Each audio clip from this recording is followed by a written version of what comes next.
नाज़रीन, इसराइली फौजी जो है इनमें खुदकुशी की शरह बहुत ज्यादा बढ़ गई है, बल्कि 78% तक बढ़ गई है। दुनिया की ताकतवर तरीन अफवाज में शुमार होने वाली इजरायली डिफेंस फोर्स, जिसे IDF कहते हैं, इनके अंदर एक निहायत तशवीशनाक और अफसोसनाक ट्रेंड तेजी से बढ़ रहा है।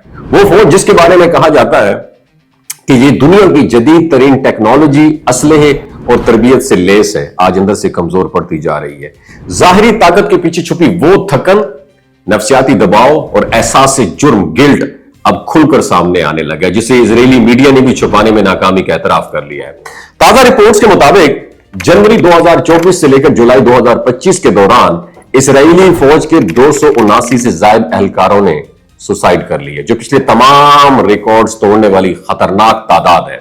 ये facts and figure Israeli parliament के रिसर्च एंड इंफॉर्मेशन सेंटर की जानब से जारी की गई है, जिसके मुताबिक तकरीबन 18 माह के अरसे में सुसाइड करने वाले फौजियों की शरह में दुगना इजाफा हुआ है। और रिपोर्ट्स में यह बताया गया है कि इनमें तकरीबन 78% फौजी वो थे जो बराह रास्त गजा में जारी जंग में शरीक थे। ये वही फौजी हैं जो रोजाना इंसानी अलमियों के मनाजिर देखते हैं, जहां इमारतें मलबे में बदल चुकी हैं, बच्चों की लाशें उठाई जा रही हैं और बेगुनाह शहरी अपनी जानें बचाने के लिए भागते हैं। ऐसे मनाजिर देखने के बाद उनके जहन और जमीर पर जो बोझ पड़ता है वो किसी भी जदीद तरीन फौजी तरबियत से नहीं हटाया जा सकता। और इजरायली फौज की अपनी मेडिकल कवर ने यह बरमला एतराफ किया है कि मुसलसल जंगी दबाव, तवील तैनातियां और नफ्सियाती थकन इस बहरान की बहुत बड़ी वजूहात है।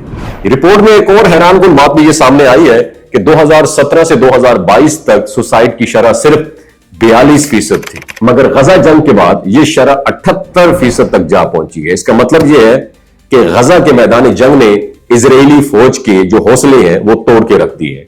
वो फौज जो कभी ताकत और बढ़तरी की अलामत समझे जाते थे, अब बिल्कुल अंदर से बिखर के रह गए। और मेडिकल माहिरीन के मुताबिक इनमें से बेशतर एहलकार पोस्ट ट्रॉमेटिक स्ट्रेस डिसऑर्डर, जिसे PTSD कहते हैं, ये उसका शिकार है। यानी वो हर वक्त खौफ, अफसोस और जहनी दबाव में मुब्तला रहते हैं। कई फौजियों ने अपने सीनियर्स को यह कंप्लेन की कि वो बार बार एक ही महाज पर भेजे जा रहे हैं, उन्हें आराम या जहनी बहाली का कोई मौका नहीं दिया जा रहा। और माहिरीन इस बात पर भी एग्री हैं कि यह ट्रेंड सिर्फ एक फौजी मसला नहीं, बल्कि एक अखलाकी और इंसानी बहरान है।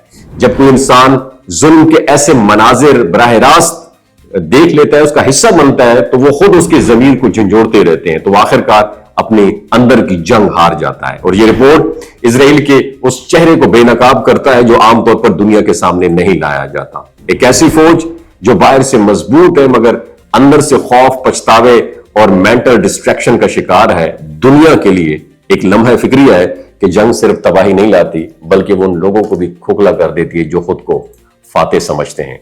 और गजा की सरजमीन पर गिरी हुई लाशें सिर्फ फलस्तीनियों के नहीं, बल्कि इजरायली फौजियों की रूहें भी उन्हें मलबों के नीचे दब रही हैं। आपकी क्या राय है नीचे कमेंट सेक्शन में जरूर बताइएगा। शुक्रिया।